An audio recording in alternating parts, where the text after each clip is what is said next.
Hey gamers, today we're going to look at Sentient. Let's check it out.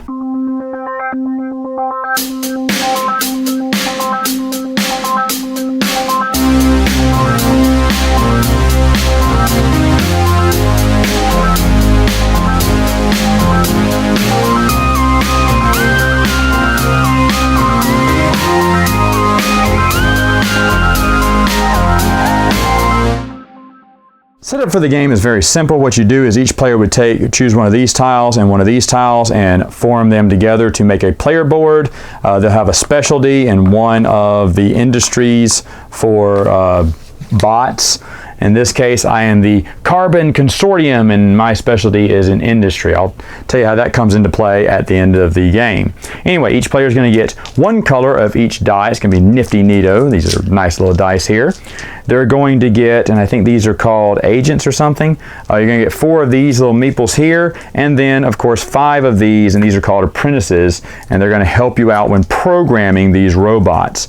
So how the game starts is each player is going to roll their die, and then they're going to put them and match them to the dice to the colors on their board, so it will look something like this. Then after that, starting with the first player, they're going to go out here and pick one of these robots. And what they would do is they put their little man above it and then choose that robot. Now, the iconography on here, I won't go through each and every one, but it's very simple to understand. What this means is, hey, you would place this bot, by the way, in between any 2 of these die. And it would also have modifiers as well. So sometimes you have to plus or minus a die. So if I put it here on the 1 and 1, that would make this one a 2, and this one minus would go to a 6. And again, if it was a plus on a 6, it would go to a 1, so on and so forth.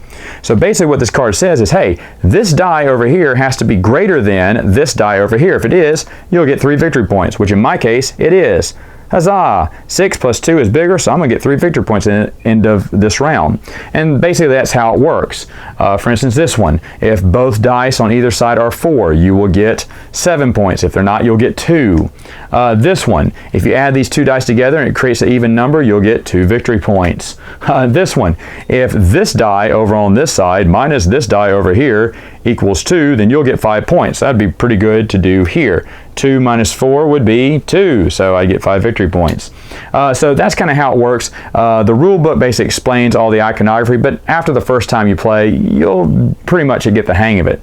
Now, what if you don't want to modify any of your die? Because that's going to mess up your other card here. If I was to modify this die, let's say, and somehow it got off, this number was not greater than that number. Well, what I could do instead is I could put one of my apprentices on that either plus or minus to prevent that die from changing and associating to that card. And again, you have up to 5 apprentices. It won't stop every card on your deck, but it'll stop a lot of them. That's basically how you can stop the modification of dice as you're programming these droids. Now, as you keep playing the game, and I shouldn't have these up here, as you keep playing the game, there may not be any cards up here or any cards you want. So in that case, you have a pass token, and to pass, you would just place it on that area. When you do, you clear out all of these cards or any cards left on the board, and then you would deal out new cards from the deck. And then continue playing, and play goes until all of the players have passed. Once all the players have passed, then you're going to score the round. So let's say yellow and white passed. Now the stacking order of this is significant because in round 2, whoever's on top will be the first player. And whoever passed first will be the last player for that round. But anyway, at the end of a round, let's say that everyone, and remember, whoever buys something from that area puts one of their agents up there. Let's say that at the end of the round, it kind of looked like this. Well, one thing you have to do as you're scoring these points here, and you're getting these score tokens, 10s, 5s, and 1s, you need to see who had the majority in each one of these. So they can take this little tile here and of course 1 victory point.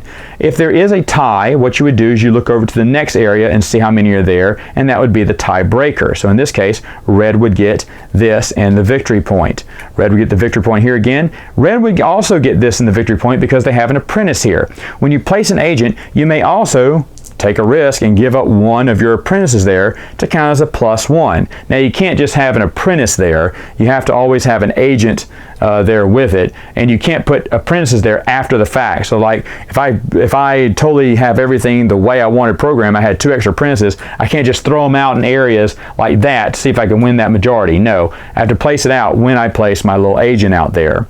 Anyway, you resolve all that, and then you go the second round basically doing the same thing. You would take these little tiles that are marked 2, all those right there are marked 1. You take these marked 2, set them out the same way, set out new bots, and begin again with everyone passing and then scoring that round again.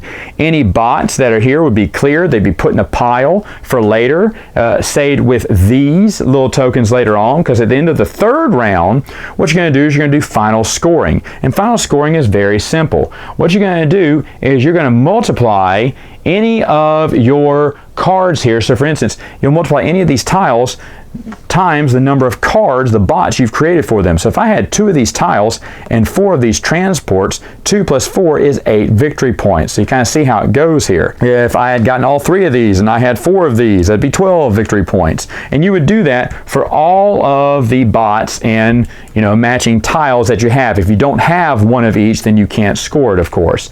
After that, whoever has the most victory points at the end wins. Final thoughts. What do I think about the game? Well, this got suggested by a friend of mine who watches the channel, and we seem to have a lot of the same taste.